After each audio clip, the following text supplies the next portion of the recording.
जी, हालिया बारिशों को गुजरे हुए तकरीबन 20 दिन से ज़्यादा हो चुके हैं, मगर ये इलाका मुखीबाग गुज़िश्ता 2 माह से पानी से भरा हुआ है। इस इलाके में गवर्नमेंट प्राइमरी स्कूल हसन लांडर मुकम्मल डूब चुका है, जहाँ आने-जाने का रास्ता ही नहीं है और इसके अकब में जितने भी घर हैं, वो सारे तकरीबन चारों तरफ पानी में डूबे हुए हैं। कई लोग हैं जिनके पास वसाइल थे, वो इस घरों को छोड़कर ताले लगाकर दूसरे मुकामात पर चले गए हैं, लेकिन कई ऐसे गरीब लोग हैं जिनके पास वसाइल नहीं थे, वो मजबूरी में इन्हीं घरों में पानी के बीच में रहने पर मजबूर हैं। दीवारों पे जा रहे हैं, स्कूल की दीवारों से वापस आ रहे हैं।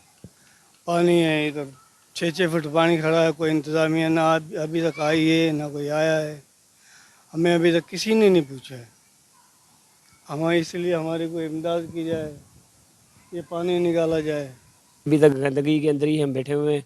कोई पूछने के लिए, कोई ऐसे भी नहीं कि यार कैसे बैठे हो, क्या है, कोई नहीं आ रहा पूछने के लिए।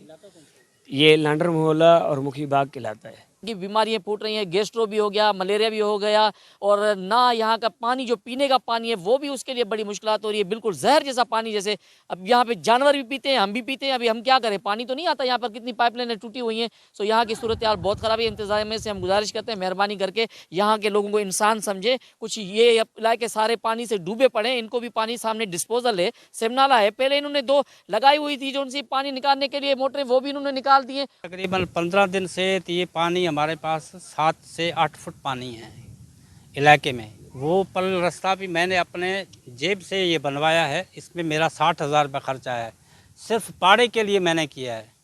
मस्जिद के लिए या नमाज पे कोई नहीं आ सकता, पाड़े के लिए कोई बीमार नहीं निकल सकता, कोई बाहर का बंदा यहाँ नहीं आ सकता। अगर गवर्नमेंट हमारी मदद करती है तो उनकी बड़ी मेहरबानी होगी।